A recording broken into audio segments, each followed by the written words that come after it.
कभी आपने महसूस किया है कि आप कितना भी ज़िंदगी में दौड़ने के लिए ट्राई कर लो, कितना भी मेहनत कर लो, पर आपको हमेशा ऐसा फ़ील होता है कि किसी ने पीछे से आपको पकड़ रखा है। आप भागते रहो, पर आप आगे नहीं बढ़ते हो। आप कितने इंटरव्यू दे लो, प्रमोशन के लिए कितनी तैयारियाँ कर लो, लेकिन अंत में घुमा-फिरा कर आकर आप वहीं पर खड़े हो जाते हैं, जहाँ से आपने शुरू किया था। क्यों होता है ऐसा? बहुत सारे कारण ज्योतिष में इसके हो सकते हैं, लेकिन उनमें से एक कारण बताया जाता है काल सर्प दोष। ये एक ऐसा दोष है जो कि बड़ा कुख्यात है, लोगों को परेशान करता है। आप जब भी अपनी कुंडलियाँ दिखाएँगे और अगर गलती से आपकी कुंडली में काल सर्प दोष हो गया है, तो हर कोई इसको बार-बार ब्लेम करेगा कि इसी वजह से ये प्रॉब्लम हो रही है, इसी वजह से मैरिड लाइफ में प्रॉब्लम हो रही है, करियर में प्रॉब्लम हो रही है, हेल्थ में प्रॉब्लम हो रही है। तो क्या है काल सर्प दोष? कितने तरह के होते हैं काल सर्प दोष? और क्या आपकी कुंडली में काल सर्प दोष? इसका पूरा सच आज के इस पूरे वीडियो में हम जानेंगे। तो this video is all about काल सर्प दोष। वीडियो शुरू करने से पहले अगर आप हमारे चैनल पे पहली बार आए हैं या फिर अभी तक सब्सक्राइब नहीं किया है तो बेल आइकन दबा दीजिए, चैनल को सब्सक्राइब करिए, क्योंकि ये बिल्कुल शुभ मुहूर्त है चैनल को सब्सक्राइब करने का। आज आते हैं अपने टॉपिक पर, जो कि है काल सर्प दोष। दोस्तों, सबसे पहले तो रियलिटी, जितने भी पुराने क्लासिकल टेक्स्ट हैं जैसे कि बृहद पराशर होरा शास्त्र है, फल दीपिका है, इसमें राहु केतु के बारे में तो बहुत बातें लिखी हुई हैं, लेकिन काल सर्प दोष ये नाम इन टेक्स्ट में लिखा हुआ नहीं मिलता है। जब बहुत ज़्यादा ढूंढा जा गया कि कहाँ कहाँ से शुरुआत हुई, क्योंकि एंशिएंट टेक्स्ट में तो ना योग है ना दोष है काल सर्प के नाम से, तो पता चलता है कि ये रैंडमली 17वीं या 18वीं शताब्दी में किसी एक आर्टिकल में किसी एक ऑथर ने ये नाम कॉइन किया था काल सर्प दोष। उसका नाम क्या है किसी को कुछ नहीं पता। बस हाँ, उस 17वीं और 18वीं शताब्दी के बाद से ये नाम बहुत प्रचलित होने लग गया कि काल सर्प दोष जैसी ज्योतिष में कोई एक चीज होती है, और कई सारे लोग इसके नाम से लोगों को डराने लग गए। और डरने की बात है या नहीं वो आज आप देखिएगा। तो ये नाम वहां से आया था। अभी क्या है कि कई एक सेक्ट बटा हुआ है ज्योतिषों का जो इस पे नहीं मानता कि ऐसा कुछ होता नहीं, क्योंकि हमारे एंसेस्टर्स ने किताबों में लिखा नहीं तो हम नहीं मानेंगे।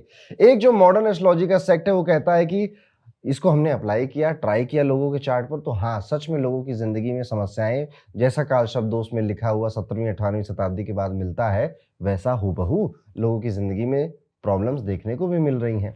तो क्या है सच, आज इसी बात को हमें समझना है इस वीडियो में। उससे पहले हमें यह पता करना होगा कि आप अपनी कुंडली में काल शब्द दोष है या नहीं है, उसको देखते कैसे हैं। तो सबसे पहले किसी भी ऑनलाइन सॉफ्टवेयर पे चले जाइए, और या फिर आप हमारा ऐप हॉरोकॉस्मो डाउनलोड कर सकते हैं। iOS एंड्रॉयड दोनों पे अवेलेबल है। अपनी लग्न कुंडली जो कि कुछ इस तरह से दिख रही होगी आपकी स्क्रीन के सामने, इसको बनाकर ले आइए। अभी आपको अपनी कुंडली मिल गई।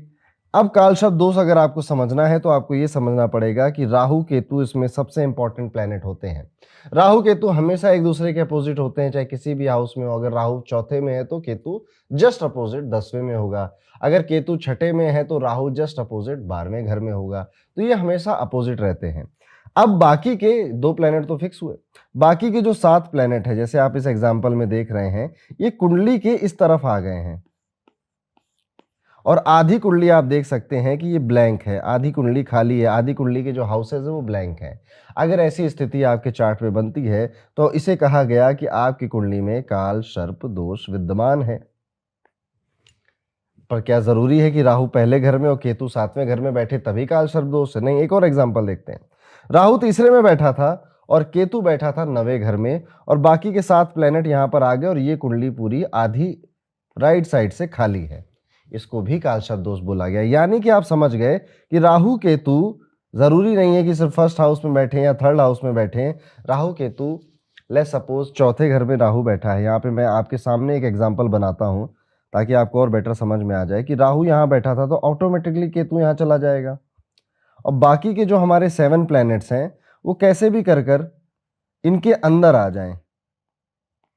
तो ये भी एक तरह का काल सर्प दोष है, इसे भी काल सर्प दोष बोला जाएगा। क्योंकि देखिए, आधी कुंडली में प्लैनेट हैं और आधी कुंडली में प्लैनेट्स नहीं है, बिल्कुल भी नहीं है, खाली है आधी कुंडली, तो इसे बोला गया काल सर्प दोष।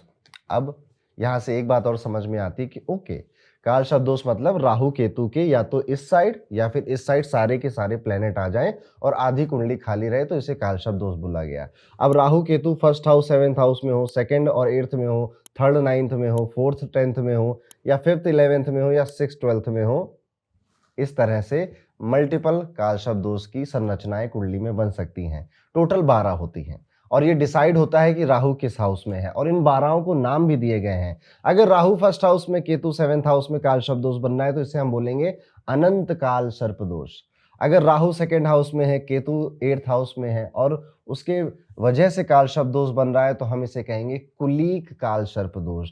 और so on and so on. आप अपनी स्क्रीन पर देख सकते हैं, आपको 12 चार्ट्स दिखाई दे रहे हैं जिसमें राहु और केतु की पोजीशन दिखाई दे रही है, और हर एक चार्ट के ऊपर किस तरह का काल सर्प दोष बनता है उसका नाम भी लिखा हुआ है। ये 12 काल सर्प दोष अलग अलग तरह से लाइफ में इफेक्ट डालते हैं। इसी को आज हम इस वीडियो में एंड तक पढ़ने वाले हैं, और एंड में कुछ उपाय, कुछ रेमेडी भी पढ़ेंगे। लेकिन उससे पहले एक और भ्रम या मिथ जो है मैं क्लियर करना चाहूंगा।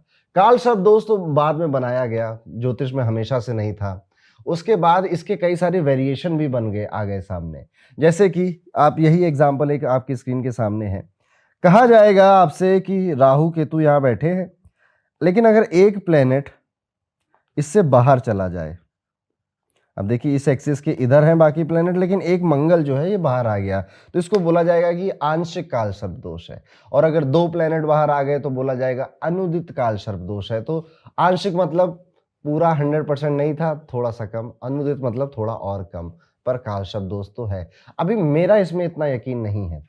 मेरा यकीन काल सर्प दोष में तब भी थोड़ा बहुत है, क्योंकि लाइफ में लोगों से मिलना, उनकी कुंडली देखना, उनकी प्रॉब्लम्स बताना और उनका मैच कर जाना आपका विश्वास बढ़ा देता है। लेकिन हमारे एंसेस्टर्स ने तो नहीं लिखा था, तो आप क्यों बता रहे हैं? ऐसी क्रिटिसिज्म आ सकता है। इसीलिए मैं सोच रहा हूँ कि पूरा का पूरा पढ़ा दूं, और आप कमेंट करके बताएंगे कि आपकी कुंडली में, या आप किसी को जानते हैं उसकी कुंडली में काल सर्प दोष था, तो आपने कितनी बातों से रिलेट किया। तो चलिए शुरू करते हैं। सबसे पहला हमारा जो काल सर्प दोष बनता है, राहु पहले घर में, केतु 7वें घर में, और इसको बोला गया अनंत काल सर्प दोष। क्या होता है इस काल सर्प दोष होने की वजह से? अनंत काल सर्प दोष में सबसे पहले व्यक्तिगत संघर्ष बहुत बढ़ जाते हैं। व्यक्ति को अपना चरित्र निर्माण करने और आगे बढ़ने के लिए लगातार संघर्ष करना पड़ता है। अब इसका मतलब है कि उसको कुछ भी सीखने के लिए ना टीचर नहीं मिलता।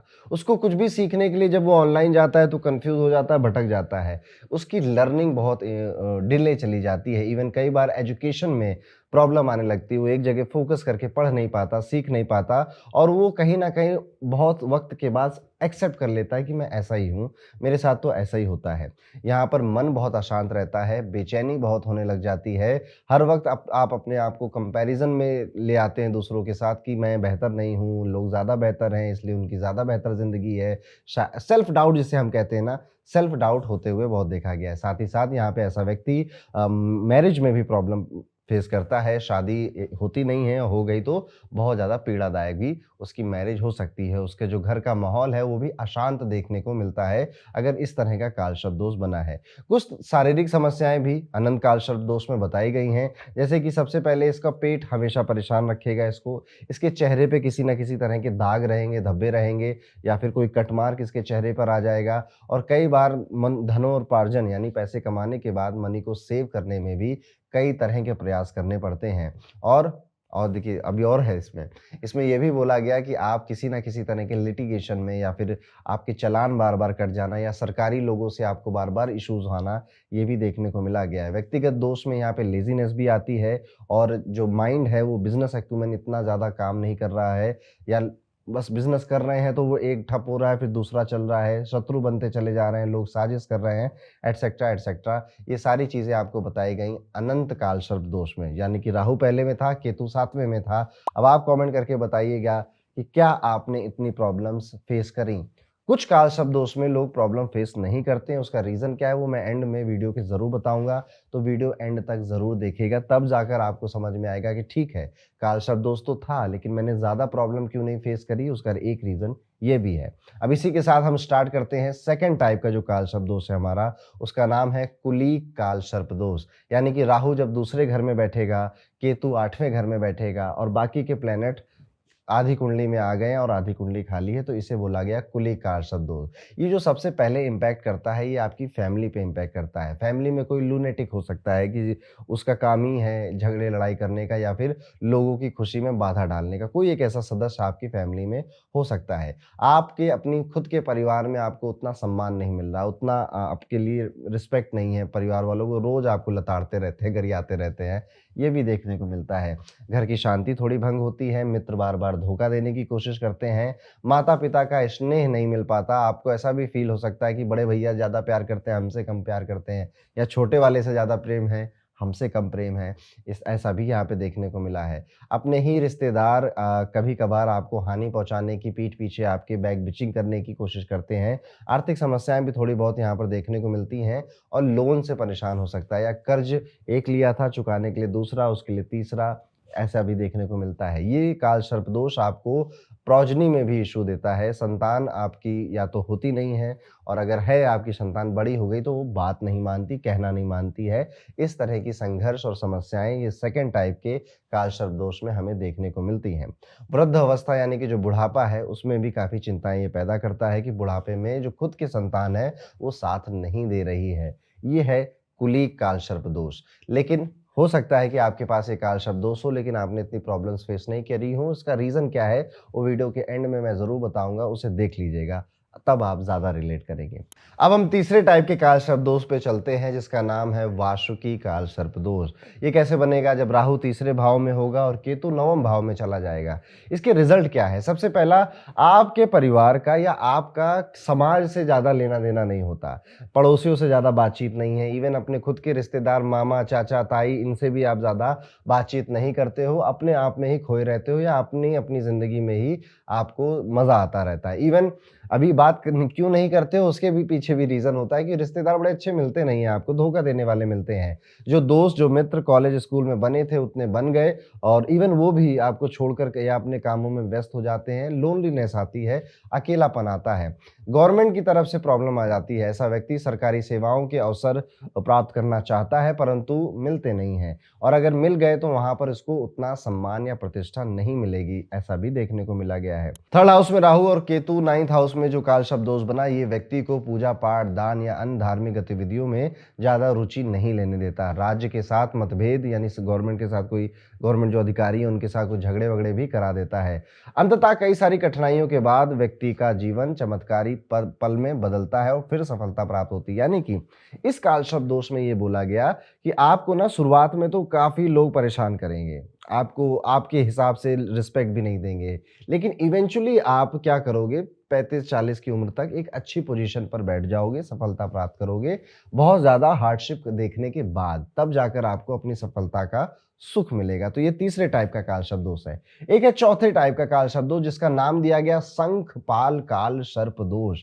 ये कैसे बनता है? जब राहु चौथे भाव में होगा, केतु 10वें भाव में होगा तो जो काल शब्दोष बनेगा उसे हम कहेंगे शंखपाल काल सर्प दोष। क्या होता है इसमें? सबसे पहले इसमें माता-पिता का आशीर्वाद नहीं प्राप्त होता, किसी वजह से माता-पिता से दूर रहना पड़ सकता है या उनके स्वास्थ्य में कई तरह की कमियाँ आती हैं। यहाँ पर वाहन का, गाड़ी का सुख भी लंबे टाइम तक जीवन में नहीं मिलता और आजकल जैसे हर कोई के पास कार है, आपके पास शायद बाइक हो या साइकिल हो, आप उसी से चल रहे हो या किसी तरह से आपकी गाड़ी है भी तो बार-बार खराब हो जा रही है, बार-बार वो ठुक जाती है। गाड़ी से रिलेटेड कोई ना कोई कहानी आपके पास है। शिक्षा में भी इवन कई बाधाएँ आती हैं, एजुकेशन में स्कूल बदलने पड़ते हैं, मानसिक गतिविधियाँ काफ़ी डैमेज होती हैं यानी कि मन बेसिकली बेचैन रहता है और हेल्थ इश्यूज़ आपकी मदर को बार-बार यहाँ पर आ सकते हैं। अपना घर भी छोड़कर बाहर जाना पड़ सकता है, उसके या पढ़ाई के लिए लोन लिया था, घर लेने के लिए लोन लिया था और वो लोन अब परेशान कर रहा है, मन चिड़चिड़ा हो गया है, प्रतिष्ठा में गिरावट या सम्मान की कमी अक्सर देखी गई है। इवन संपत्ति में भी यानी कि आपकी जो प्रॉपर्टी है उसमें भी मामला उलझ जाए, ये देखने को मिलता है। तो मदर को इश्यूज़, प्रॉपर्टी से रिलेटेड कोई कहानियाँ, कोई इश्यूज़, व्हीकल से रिलेटेड इश्यूज़ और लग्ज़री कम्फ़र्ट होते हुए भी उसको भोग ना पाना या नहीं है तो वैसे नहीं भोग पाएँगे और अगर हैं तो भी ना भोग पाना क्योंकि आप व्यस्त इतने हैं या आपके पास समय नहीं है, इस तरह की चीज़ें हो रही हैं। ये काल शब्दोष ऐसी तकलीफ़ें, ऐसी समस्याएँ देता है। लेकिन वीडियो के एंड में मैं आपको कुछ ऐसे भी राज़ बताऊँगा कि अगर काल शब्दोष है तो आपको शिखर तक कैसे पहुँचाता है, उसके बारे में भी हम जानेंगे। लेकिन उससे पहले 5वें टाइप का जो काल शब्दोष है उसके बारे में समझते हैं। यानी कि राहु पंचम भाव में, केतु 11वें एकादश भाव में बैठे हैं और काल शब्दोष का निर्माण हो रहा है। तो इसका नाम दिया गया पदम काल सर्प दोष। कैसे प्रॉब्लम देता है? ये वाला काल सर्प दोष 2 तरह से सबसे ज़्यादा प्रॉब्लम देता है। सबसे पहले तो बेबी इश्यूज़ देता है आपको, हो नहीं रहे हैं या सर्जरी के थ्रू हुए हैं और बातें नहीं मान रहे हैं, बच्चों संतान से रिलेटेड कोई कष्ट दे सकता है। और दूसरी चीज़ आपकी एजुकेशन, एजुकेशन में आपको जो पढ़ना था, जहाँ पढ़ना था वहाँ पर एडमिशन नहीं मिला या एडमिशन डिले हुआ, आप 1-2 साल बैक लगी आपकी, मार्क्स कम आते हैं, आप पढ़ते हो तो एग्ज़ाम में जाके भूल जाते हो सारी चीज़ें। इस तरह से एजुकेशन में आपको अच्छे टीचर ना मिलना, अच्छे गुरु ना मिलना, ये समस्याएँ देखने को मिलती हैं पद्म काल शब्दोश में। दूसरा इम्पैक्ट इसका आता है कि ये कई तरह के यौन विकार से भी आपको ग्रसित कर सकता है। जो आपके थॉट्स हैं वो काफ़ी ज़्यादा सेक्सुअल थॉट्स आपके मन में आते हैं, जिस वजह से आप बहुत जल्दी डिस्ट्रैक्ट हो जाते हो, देखने को मिलता है। आपके खुद के दोस्त एक टाइम पे आपके शत्रु बनकर आपके खिलाफ साजिश रचते हैं, आपको बैक पीठ पीछे आपकी बुराइयाँ करते हैं। इवेंचुअली आप पकड़ भी लोगे इन लोगों को कि अच्छा तुम थे ऐसे, ये पकड़ लोगे, लेकिन बुरा बहुत लगेगा। लालची लोग आपको बहुत मिलते हैं, जेलस होने वाले लोग आपको बहुत मिलते हैं और हर कोई व्यक्ति जो शुरुआत में दोस्त बनता है, बाद में जाके जेलस होने लगता है आपसे और ये भावनाएँ आपको महसूस होती हैं कहीं न कहीं कि ऐसा भी हो रहा है मेरे साथ। वृद्धावस्था में अपने संतान की चिंता बने रहना, इनमें से एक कारण है। राजनीति में ऐसे लोग अगर जाना चाहते हैं तो उसमें सफलता ज़रूर प्राप्त करते हैं। राजनीति इनके लिए बेहतर होती है क्योंकि इतने रंग रूप देख लिए हैं ना दुनिया के, कि जब राजनीति में जा रहे हैं तो इनको सारे दाँव-पेच पता है। तो ये है 5वें तरह का काल सर्प दोष। वीडियो को एंड तक ज़रूर देखिएगा ताकि आपको पता चल सके कि ये काल सर्प दोष आपके लिए बेहतर था या बिल्कुल भी बेहतर नहीं था। अब आते हैं छठे नंबर के काल सर्प दोष पे, जिसका नाम है महापद्म काल सर्प दोष। ये कैसे बनेगा? जब राहु छठे भाव में आएगा, केतु 12वें भाव में जाएँगे और फिर काल सर्प दोष का निर्माण होगा कुंडली में। ये सबसे ज़्यादा इम्पैक्ट आपके स्वास्थ्य में करता है, हेल्थ पॉइंट ऑफ व्यू से करता है और हेल्थ इतनी खराब कर देता है कि एक बीमारी से निकले ठीक हुए, दूसरे में चले गए, उससे ठीक हुए तीसरी में चले गए, ऐसा भी देखने को मिलता है। महापद्म काल सर्प दोष में ये भी देखने को मिलता है कि ऐसे व्यक्ति को आर्थिक समस्याएँ भी घेर लेती हैं। एक टाइम तक तो इसका मनी ठीक होता है, पैसा ठीक होता है, लेकिन फिर अचानक से घर में कुछ होता है कि इसके काफ़ी पैसे खर्च होने लग जाते हैं और इवेंचुअली ये जितना कमा रहा है हैंड टू माउथ की सिचुएशन है, बेसिकली पे चेक की सिचुएशन इसकी लाइफ में हो गई है, जिस वजह से उदासी आती है, निराशा आती है, ये देखने को यहाँ पर मिला गया है। इवन आपके मामा जी की हालत भी बहुत ज़्यादा अच्छी नहीं है, देखने को मिल सकता है। लोग क्रिटिसाइज़ बहुत आपको करते हैं। आप ना आप जिससे भी प्रेम करते हो उससे उससे प्रेम आपको वापस नहीं मिलता। आपकी प्रेम कहानी कहीं न कहीं अधूरी रह जाती है। ये भी इस काल सर्प दोष में देखने को मिलता है। गुप्त शत्रुओं से भी आप परेशान हो सकते हैं और अपने करियर में जो ग्रोथ आप एक्सपेक्ट कर रहे हैं वो ग्रोथ नहीं मिल रही है, बॉस अच्छे नहीं मिलते हैं, विदेश जाने की सोचते हैं तो कई बार वीज़ा अटकता है, उसके बाद जाकर आपको विदेश जाने का मौका मिलता है। इस तरह की कई सारी समस्याएँ ये काल सर्प दोष आपको लाकर देता है। अब ये आपके लिए अच्छा बनेगा आगे चलकर या नहीं, ये जानना चाहते हैं तो वीडियो एंड तक ज़रूर देखिएगा। अब हम आगे बढ़ते हैं, बात करते हैं 7वें तरह के काल सर्प दोष के बारे में, जिसका नाम है तक्षक काल सर्प दोष। तक्षक काल सर्प दोष कैसे बनेगा? जब राहु 7वें भाव में आएँगे और केतु पहले भाव में चले जाएँगे, तो जिस काल सर्प दोष का निर्माण होगा उसे हम कहेंगे तक्षक काल सर्प दोष। बिज़नेस में इश्यूज़ आते हैं, पार्टनरशिप में इश्यूज़ आते हैं, आपका व्यापार बार-बार बंद होता है या नई चीज़ों की शुरुआत होती रहती है। आपने जिनके साथ साझेदारी करी वो अपना ही फ़ायदा देखने लग गए और या फिर उन्होंने आपसे काम सीख कर कहीं और अपना सेम टू सेम पास में दूसरा काम खोल लिया। प्रेम संबंधों में सफलता ना मिलना, जीवन साथी के साथ काफ़ी झगड़े कराना, जीवन साथी आपको समझ ना पाए, आपकी बातें ना समझे, वो अपने आप को समझाने में लगा हुआ है, ऐसे इश्यूज़ देखना। गुप्त धोखे मिलना, यानी कि जिनसे एक्सपेक्ट नहीं किया था वो लोग भी एंड में आपके खिलाफ चले जा रहे हैं। वैवाहिक जीवन में अशांति पैदा हो जाना, पारिवारिक सुख में शांति का अनुपात कम हो जाना, शारीरिक जो आपका स्वास्थ्य है उसमें कई तरह के हेल्थ इश्यूज़ से आप परेशान होते हैं और कर्ज बढ़ने लग जाता है। जो लोग आपसे धन लेते हैं वो वापस नहीं करते, इवन आपको विरासत का लाभ भी नहीं मिलता, यानी कि जो इनहेरिटेंस होता है उसमें भी आपको फ़ायदा नहीं होता है। ये देखने को मिला तक्षक काल सर्प दोष में। अभी ये आपके लिए बेहतर बनेगा आगे जाकर या नहीं, ये जानने के लिए वीडियो एंड तक ज़रूर देखिएगा। हम चलते हैं अपने 8वें काल सर्प दोष पर। ये जो 8वां काल सर्प दोष है इसे कई कई किताबों में इसको बहुत कठिन काल सर्प दोष भी बोला गया, यानी कि ये है कारकोटक काल सर्प दोष। कारकोटक काल सर्प दोष में राहु 8वें भाव में आएँगे और केतु दूसरे भाव में चले जाएँगे। तो सबसे पहले जो समस्या आएगी वो भाग्य और करियर में काफ़ी बाधाएँ आएँगी। व्यक्ति के लिए उसका जो भाग्य है वो काम नहीं करता। ये आज मेहनत करेगा तो उसका रिज़ल्ट मिलेगा, कल मेहनत करेगा तो उसका रिज़ल्ट मिलेगा। लक की वजह से, किस्मत की वजह से कुछ मिल जाए ऐसा मुश्किल देखने को मिलता है। जीवन में हर कदम पे बाधाएँ हैं। जिसके कारण व्यक्ति को आगे बढ़ने में ना बहुत संघर्ष करना पड़ता है, साथ ही साथ उदास हो जाता है। क्या आदत पड़ जाती है इसको बेसिकली कि बिना चैलेंजेस के मेरी लाइफ में तो कुछ होना नहीं है। नौकरी में पदोन्नति में बाधाएँ आती हैं, कभी-कभी है ना प्रमोशन की जगह डिमोशन हो जाता है इसका, नौकरी छूटती बार-बार है, जॉब बार-बार चेंज होती है, व्यापार में नुकसान लगातार हो सकता है, इवन विरासत का भी इसको ज़्यादा लाभ नहीं मिलता है। सामाजिक संबंध और मानसिक संबंध जो बनते हैं रिश्तेदारों से या प्रेमी से, उसमें भी धोखे की संभावनाएँ रहती हैं। इवन आपने कोई काम नहीं किया है और आपके ऊपर उसका कलंक लग गया, मन बेचैन है, अकेले रहने का मन करता है, ज्योतिष, तंत्र, काला जादू टाइप की चीज़ों में दिलचस्पी बढ़ने लग जाती है आपकी कि आपको इनका पढ़ने का मन करता है, नशेबाज़ी की आदत लग जाना, किसी चीज़ का एडिक्शन हो जाना, मेबी वो शुगर और कैफ़ीन भी हो सकता है, ये भी इस काल शब्द में बोला गया। तो इसको सबसे कठिन काल शब्दों से बोला गया है, लेकिन ये बेहतर बनेगा आगे चलकर या नहीं, उसके लिए एंड में वीडियो ज़रूर देखिएगा। तब तक हम नवें टाइप के जो 9th टाइप का काल शब्द दोष है जिसका नाम है शंखचूड़ काल सर्प दोष, इसके बारे में बात करते हैं। यानी कि राहु 9वें भाव में है, केतु तीसरे भाव में चले गए और फिर जो काल शब्द दोष बन रहा है, उसे हमने बोला कि इसका नाम है शंखचूड़ काल शब्द दोष। क्या प्रॉब्लम पैदा करेगा? सबसे पहले ये आपसे ज़्यादा आपके पिताजी को कष्ट देगा। पिताजी ने अपने जीवन को आगे बढ़ाने के लिए काफ़ी पापड़ बेले होंगे या घर भी छोड़ा होगा, संघर्ष किया होगा, तब जाकर पिताजी को नौकरी या पदोन्नति मिली।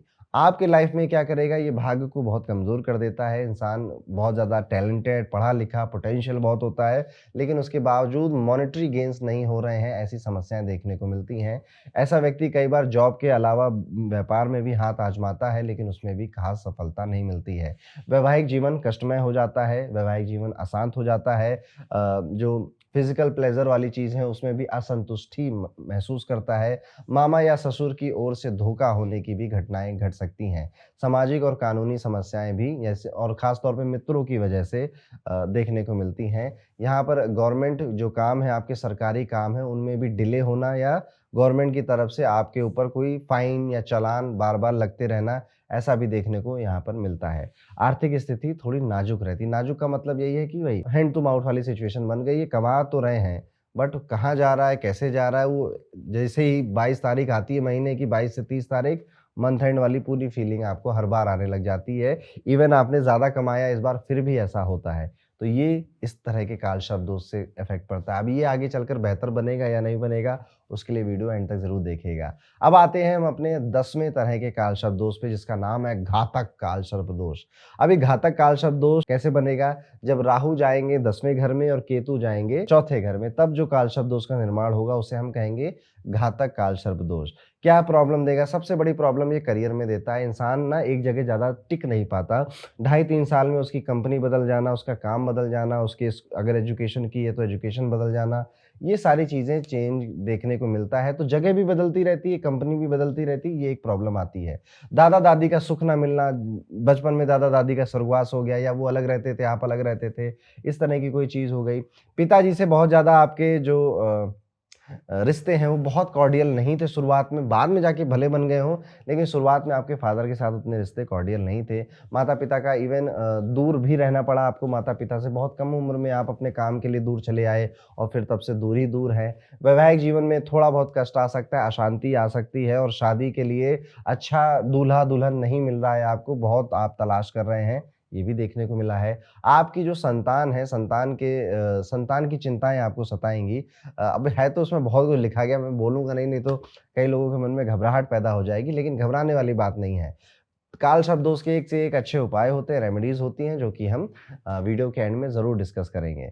यहाँ पर ये भी देखा गया है कि आप ना बहुत ज़्यादा अकेले पहले रहते हैं, थोड़ा-सा बुरा लगता है अकेलेपन में, उसके बाद आदत पड़ जाती है और उसके बाद आपको अकेले रहने में ही मज़ा आने लग जाता है। ऐसा भी देखने को मिला है। आपके दोस्त या तो बचते नहीं हैं या फिर आपके जो दोस्त होते हैं वो बस नाम के दोस्त हैं कि बस मिले हैं तो हाँ, हाँ, ही करना है, लेकिन उसके बाद वो जो इमोशनल कनेक्ट होता है वो उतना फ़ील आप नहीं कर पाते हैं। हेल्थ पे भी इसका इम्पैक्ट आता है और आपके ख़ास तौर पे आपका जो स्टमक है और जो बैकबोन है उसमें कोई ना कोई इश्यू लगातार बना रहता है। तो ये था घातक काल शब्द दोष, जो 10वें तरह का काल शब्द दोष था। अब हम आते हैं 11th टाइप के काल शब्द दोष पे, यानी कि आपका राहु 11th हाउस में है, केतु 5वें भाव में चले जाए, तो इससे जो काल सर्प दोष बनेगा उसको हम कहेंगे विषधर काल सर्प दोष। क्या प्रॉब्लम देगा? ये डिज़ायर नहीं पूरे होने देता। आप जिस भी डिज़ायर के पीछे भागते हैं ना कि ये डिज़ायर मुझे चाहिए, ये मुझे प्राप्त करना है, वो चीज़ और दूर आपसे भागने लग जाती है और ऐसा आप फ़ील करेंगे इंसानों के साथ भी और जो आपके मटेरियलिस्टिक डिज़ायर हैं, उनके साथ भी ये फ़ील करेंगे।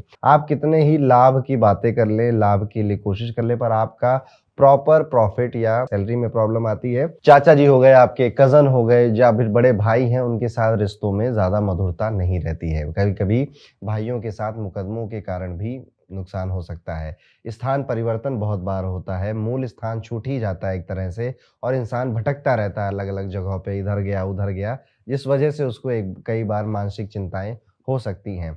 यहाँ पर आर्थिक पक्ष के बारे में ज़्यादा तो कुछ नहीं कहा गया, लेकिन अनुभव ये बोलता है कि इनको ना हर वक़्त तृष्णा होने लगती है कि मेरा वो दोस्त है, वो ज़्यादा कमा रहा है, मुझसे कम जानता है पर उसके प्रॉफ़िट ज़्यादा हो रहे हैं।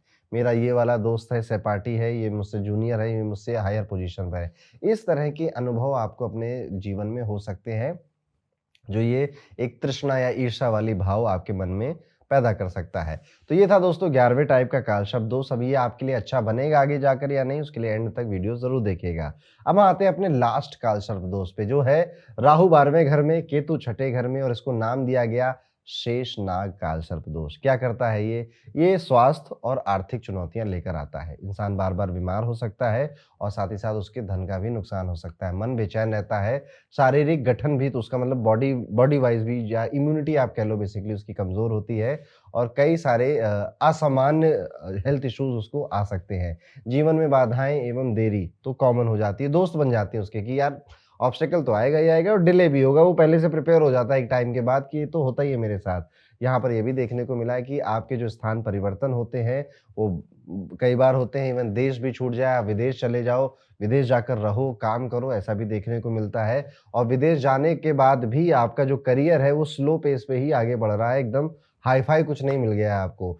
तर्क-वितर्क, कानूनी मामले, झगड़े, लड़ाई, इन सही कई समस्याओं से आपको गुज़रना पड़ सकता है। यहाँ पर ख़ास तौर पे जो मुकदमे हैं, लिटिगेशन है, इनके बारे में बहुत बार बोला गया है इस काल शब्दोश में, तो यहाँ पर आपको इसी चीज़ पे सबसे ज़्यादा ध्यान रखना चाहिए, अदरवाइज़ आपको किसी तरह की लिटिगेशन या फाइन में आपको फँसाया जा सकता है। तो ये था दोस्तों शेषनाग काल शब्दोश, जो 12 तरह के काल शब्दोश थे, क्या-क्या प्रॉब्लम आती हैं, वो मैंने आपके साथ डिस्कस किया। अभी कुछ इम्पोर्टेंट बातें, मेरे सजेशन या मेरा एक्सपीरियंस क्या रहा है।